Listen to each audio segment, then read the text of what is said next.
Okay, so I wanted to do a video about the book Slavery by Another Name by Douglas A. Blackmon. The book is about how Black Americans were re-enslaved after the Civil War.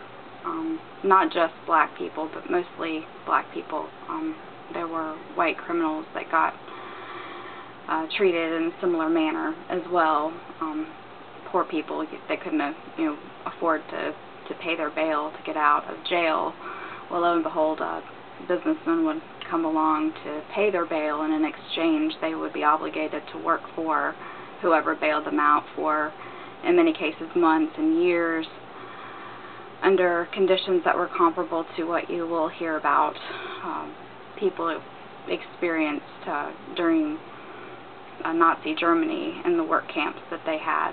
People literally being worked to death, not having enough food, not having access to fresh water, being subject to sexual assault. And in the case of the Slavery by Another Name, the cases that it explores in the book, it also talks about how prisoners sometimes were beaten to death by guards or maimed in industrial accidents and just left to fend for themselves, not given any kind of proper medical care. The thing that was so incredible, well, there were many things that were incredible about the book, but what really jumped out in my mind was how the conditions that people were put under in this new slavery were actually worse than what existed before the Civil War. And it's interesting how, there were some white people that got caught up in the same system, but because they were criminals and poor, nobody cared. And there were some people that tried to, or that did speak out against the system. Frederick Douglass was among them, and also there were some white people that were horrified by the conditions that were allowed to go on. But unfortunately, popular opinion at the time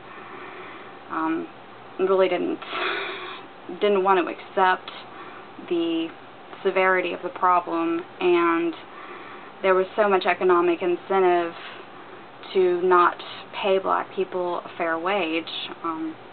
White people were just outraged after the Civil War that they would now have to pay for labor that they were previously getting for free.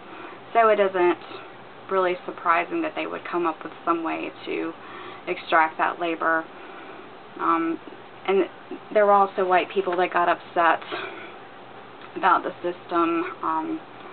Coal miners, specifically freemen, that were having to compete with slave laborers in order to get jobs. They also, got outraged about it, but it was such a prevalent system, and big businesses and government were making so much money off of it that, it was just allowed to go on until World War II, and us, not wanting to be hypocrites, I guess, in condemning Hitler for the conditions that he allowed in his country.